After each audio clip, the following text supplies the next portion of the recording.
Bonjour et bienvenue dans cette vidéo dans laquelle nous allons découvrir le résumé complet du livre Père riche, Père pauvre de Robert Kiyosaki.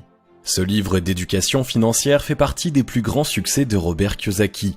À la fois traité d'éducation financière et ouvrage de développement personnel, il a l'ambition d'expliquer comment devenir riche de façon claire et concise. Mais que vaut vraiment Père riche, Père pauvre et quelles leçons en tirer? Pour le savoir, découvrez le résumé détaillé du livre. Juste avant, assurez-vous de vous abonner à la chaîne et n'oubliez pas de télécharger votre livre offert sur la liberté financière en cliquant sur le lien dans la description située sous la vidéo. Qui est Robert Kiyosaki ? Robert Kiyosaki est un entrepreneur, investisseur et auteur à succès originaire d'Hawaï. Après un engagement dans le corps des Marines comme pilote d'hélicoptère, il entre chez Xerox dont il devient rapidement l'un des meilleurs vendeurs. Deux expériences qui lui permettent d'acquérir de nombreuses compétences qui vont lui être utiles par la suite, telles que l'art de manager une équipe ou celui de vendre avec succès. Désireux d'assurer sa liberté financière, il investit ses gains dans l'immobilier et fonde plusieurs entreprises. Partisan de l'éducation financière pour le plus grand nombre, il finit par revendre ses sociétés pour se consacrer à la formation et au développement personnel. Il est également l'auteur de plusieurs best-sellers sur les finances personnelles et l'entrepreneuriat dont Père riche, Père pauvre fait partie. Père riche, Père pauvre, résumé du livre. Introduction. Père riche, Père pauvre débute par une introduction signée de la main de celle qui a aidé Robert Kiyosaki à écrire cet ouvrage, Sharon L. Lechter.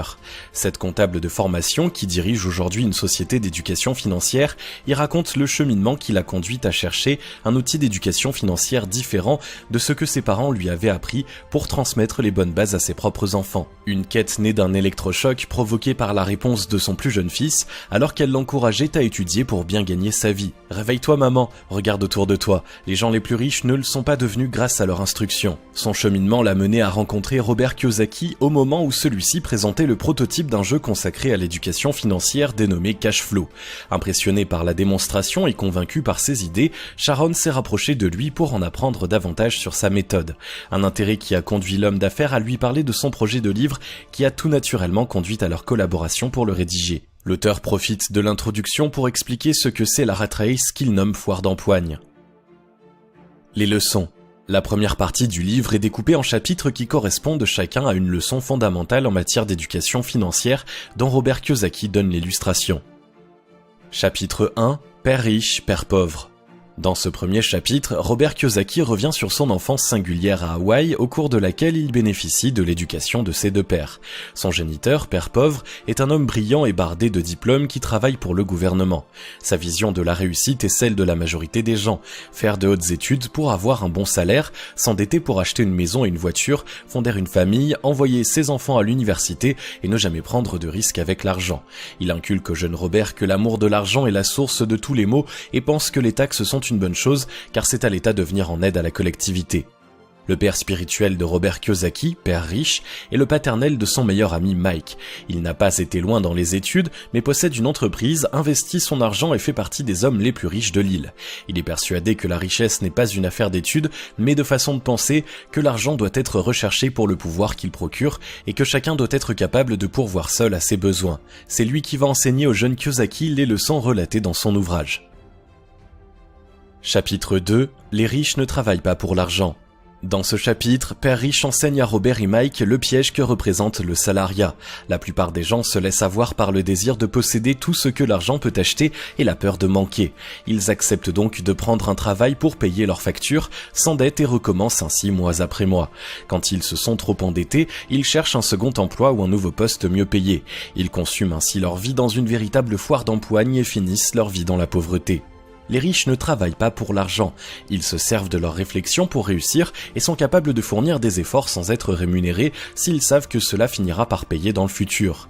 Pour illustrer ce principe, il fait travailler Robert et Mike dans son épicerie sans les payer en leur disant que c'est à eux de trouver le moyen de faire de l'argent. Un jour, les deux garçons ont l'idée de récupérer les bandes dessinées invendues et d'ouvrir une bibliothèque clandestine où les enfants du quartier paient un abonnement pour en lire autant qu'ils veulent. Chapitre 3. Pourquoi enseigner l'ABC du domaine financier? Le chapitre suivant est consacré aux notions fondamentales de l'éducation financière comme les actifs et les passifs. Un actif produit des revenus réguliers, tandis qu'un passif coûte de l'argent et perd de sa valeur au fil du temps. Pour devenir riche et le rester, il est nécessaire d'acquérir des actifs. Si votre argent ne sert qu'à financer des passifs, vous ne dépasserez jamais le stade de la classe moyenne dans le meilleur des cas. Chez la plupart des gens, le flux de trésorerie généré par le salaire est directement absorbé par les dépenses courantes. Ceux qui ont un bon salaire dilapident le reste dans des passifs. Plus leurs revenus augmentent, plus leurs frais augmentent, ce qui a vite fait de transformer le rêve d'une augmentation de salaire en cauchemar. Chez les riches, en revanche, les actifs génèrent des revenus qui servent à en acheter encore davantage. Ils deviennent de plus en plus fortunés car ils diversifient leurs revenus et n'immobilisent pas d'argent pour acheter leur résidence principale. Chapitre 4. Occupez-vous de vos propres affaires. La leçon suivante de Père riche, Père pauvre traite de l'importance de s'occuper de ses affaires, c'est-à-dire de travailler pour soi au lieu de passer sa vie à être un employé au service des affaires d'un autre. Robert Kiyosaki s'appuie sur l'exemple de Ray Kroc qui a permis au géant McDonald's de devenir le plus grand propriétaire immobilier au monde. L'objectif premier de la marque n'est pas de voir ses franchisés vendre le plus de hamburgers possible, mais d'installer ses restaurants sur les meilleurs emplacements possibles pour les faire payer ensuite aux franchisés. Kiyosaki détaille ensuite les différents actifs dans lesquels il conseille d'investir. Création d'entreprise, actions, obligations, fonds de placement, immobilier, rachat de dettes, droits d'auteur, tout ce qui peut générer de la valeur d'une manière générale. Il conseille à tous ceux qui veulent devenir riches de suivre son exemple. Employé chez Xerox, il a investi la plus grande part possible de ses revenus avant de finir par quitter la société pour gérer son propre business. Chapitre 5. L'histoire des taxes et le pouvoir des entreprises. La quatrième leçon de Père riche, Père pauvre porte sur les impôts. Le Père riche de Robert Kiyosaki lui explique que les impôts ont été créés pour stimuler la croissance économique en prenant de l'argent aux riches. Mais cette mesure n'est pas productive car les riches sont capables d'échapper à la plupart des taxes via l'optimisation fiscale. L'une des différences entre les riches et les salariés, c'est que les salariés touchent leur salaire, paient leurs impôts et dépensent ce qu'il reste. Les riches, quant à eux, gagnent de l'argent via leur entreprise, le dépensent en réinvestissant les bénéfices et paient leurs impôts sur ce qu'il reste. Ils peuvent donc se payer en premier avant de payer l'État. L'auteur évoque également les clés indispensables pour faire fortune qui constituent ce qu'il appelle le QI financier. Maîtriser la comptabilité, mettre en place une stratégie d'investissement, faire jouer la loi de l'offre et de la demande, connaître le droit des affaires pour faire grandir son business. Chapitre 6. Les riches engendrent l'argent. Dans ce 6e chapitre, Robert Kiyosaki révèle la leçon suivante enseignée par son père riche. L'argent n'existe pas, il est ce que l'on convient qu'il est. Cela signifie qu'il est important de créer sa propre source de richesse en saisissant toutes les opportunités. L'auteur prend comme exemple la manière dont il a su tirer parti d'une baisse de l'immobilier. À l'époque où une maison achetée 100 000 $ avait perdu 25% de sa valeur, Kiyosaki a eu l'idée de racheter aux enchères pour une somme modique, 20 000 $, les habitations saisies par les banques pour défaut de paiement. Il les revendait ensuite le triple de ce prix. Pour réussir, Kiyosaki recommande de ne pas acheter les paquets d'actifs proposés par les banquiers, les promoteurs immobiliers et autres conseillers financiers, car ils vous conseillent en fonction de leurs propres intérêts. Seuls les investisseurs professionnels qui ont la capacité de voir les meilleures opportunités avant les autres atteignent l'indépendance financière. Cela demande une bonne gestion des risques, un talent de leader pour fédérer une équipe de haut niveau et le charisme nécessaire pour lever des fonds. Chapitre 7. Travaillez pour apprendre, ne travaillez pas pour l'argent. Cette dernière leçon est sans doute l'une des plus importantes du livre. Robert Kiyosaki y explique l'importance de commencer par travailler comme salarié non pas pour l'argent, mais pour acquérir les compétences nécessaires pour gérer un business. Son expérience militaire lui a, par exemple, permis d'apprendre à diriger. Vendeur chez Xerox, il apprend les meilleures techniques commerciales tout en surmontant sa peur du rejet. Il explique que le plus important dans un emploi n'est pas le salaire, mais ce qu'il permet d'apprendre. Accepter d'être peu payé n'est pas un problème si le job est enrichissant. Cette leçon rappelle la première, les riches ne travaillent pas pour l'argent.